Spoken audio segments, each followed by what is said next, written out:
Hello বন্ধুরা, কেমন আছেন সবাই? আশা করি সবাই ভালো আছেন। ভাগ্যরেখা সিরিয়ালের আগামী পর্বের আপডেট নিয়ে চলে আসলাম আপনাদের মাঝে।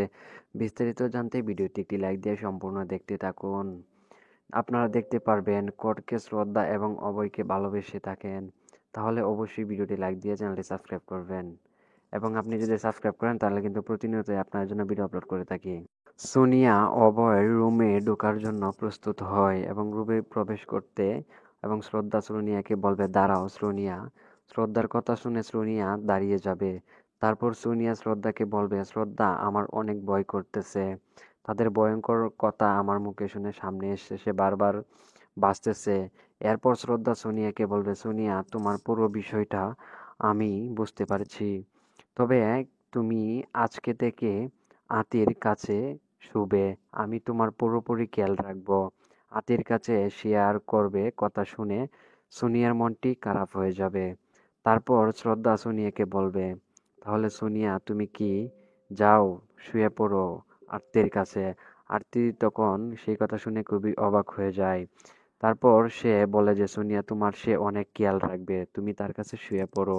তারপর দেখা যায় যে অভয় শ্রদ্ধাকে পেছন থেকে ডাক দিয়ে বলবে, দাঁড়াও শ্রদ্ধা, তুমি বরুণকে কি বলেছ? জবাবে শ্রদ্ধা অভয়কে বলবে, কই অভয়, আমি তো কোনো কিছুই বলিনি। এরপর অভয় বলবে, বরুণকে বলেছ অনিবাককে নিয়ে যেন বাসায় না আসে। এরপর শ্রদ্ধা বলবে, অভয়, আমি তো এভাবে বলিনি।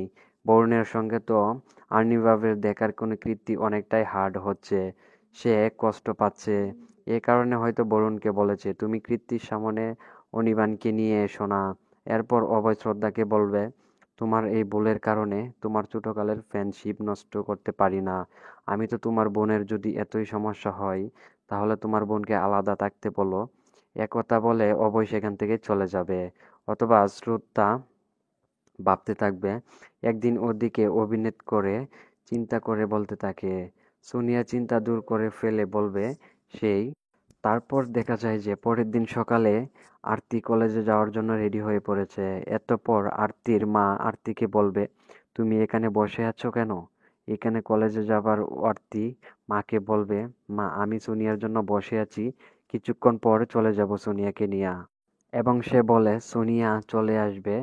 আরতি আর সোনিয়ার সামনের দিকে এগুতে লাগলেই শ্রদ্ধা চলে আসবে। এরপর শ্রদ্ধা বলবে, দাঁড়াও সোনিয়া, তোমার কিছু কাজ আছে, কাজটি শেষ করে তুমি কাছে যেও। অথবা সোনিয়ার সামনে দাঁড়িয়ে যাবে আর সেখানে দেখা যাবে একজন লোক চলে আসবে। অথবা শ্রদ্ধা সেই লোকটি বলবে, দাদা, এখানে এসে বসুন। তারপর সেই লোকটি এখানে বসলে শ্রদ্ধা তাদেরকে বলবে, উনি হলেন একজন ভালো মনের ফেরেন্সিলাভের ক্রেচার। এরপর শ্রদ্ধা সোনিয়াকে বলবে, সোনিয়া, তোমার জন্য যারা আমার সাথে খারাপ আচরণ করেছিল তুমি ওনার কাছে যেতে বলো, তাদের কেমন ছিল মন সেগুলো দেখতে পারো।